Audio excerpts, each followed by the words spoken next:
মধ্যপ্রাচ্যে আবারও কি যুদ্ধের ছায়া ঘনিয়ে আসছে? ইসরায়েলের প্রধানমন্ত্রী বেনিয়ামিন নেতানিয়াহুর সাম্প্রতিক ভিডিও বার্তায় উঠে এসেছে ইরান নিয়ে চরম হুঁশিয়ারি। যদিও ইসরায়েলের এসব হুঁশিয়ারি কখনোই তোয়াক্কা করে না ইরান। ইসরায়েল জানিয়েছে সবকিছুর জন্য প্রস্তুত তারা। আর এই মন্তব্য ঘিরে নতুন করে উত্তেজনা ছড়িয়ে পড়েছে বিশ্বজুড়ে। একদিকে চলছে কূটনৈতিক আলোচনা, অন্যদিকে বাড়ছে সামরিক প্রস্তুতি। তাহলে কি সত্যিই বড় কোনো সংঘাতের দিকে এগোচ্ছে বিশ্ব?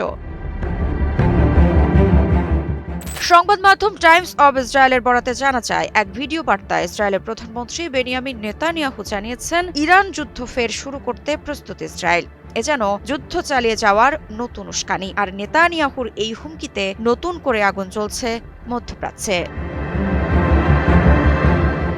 মধ্যপ্রাচ্যের টানটান উত্তেজনার মধ্যে এই বক্তব্য এসেছে এমন এক সময়ে যখন যুক্তরাষ্ট্র ইরানের সঙ্গে কূটনৈতিক যোগাযোগ চালিয়ে যাচ্ছে এবং লেবানন সীমান্তেও যুদ্ধবিরতি নিয়ে আলোচনা চলছে। ফলে একসঙ্গে যুদ্ধ, কূটনীতি এবং চাপ সব মিলিয়ে পরিস্থিতি আরও জটিল হয়ে উঠছে। নেতানিয়াহুর দাবি, যুক্তরাষ্ট্রের সঙ্গে ইসরায়েলের লক্ষ্য এক ইরানের ইউরেনিয়াম সমৃদ্ধকরণ ক্ষমতা সম্পূর্ণভাবে বন্ধ করা এবং তাদের পারমাণবিক সক্ষমতা সীমিত করা। একই সঙ্গে তিনি ইঙ্গিত দেন, গুরুত্বপূর্ণ নৌপথগুলো পুনরায় নিরাপদ ও খোলা রাখা এখন কৌশলগত অগ্রাধিকার। তবে সবচেয়ে আলোচনায় এসেছে তার সতর্কবার্তা, যুদ্ধ আবার শুরু হতে পারে। এই সম্ভাবনাকে সামনে রেখে ইসরায়েল যেকোনো পরিস্থিতির জন্য প্রস্তুত আছে বলে জানান তিনি।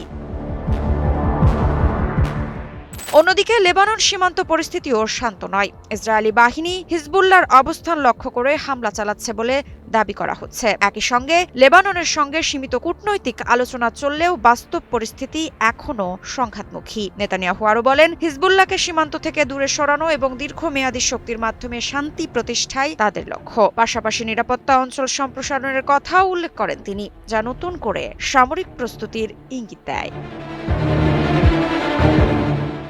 আমি ভরসা রাখি হিরন স্মার্ট ওয়াটার পিউরিফায়ারে।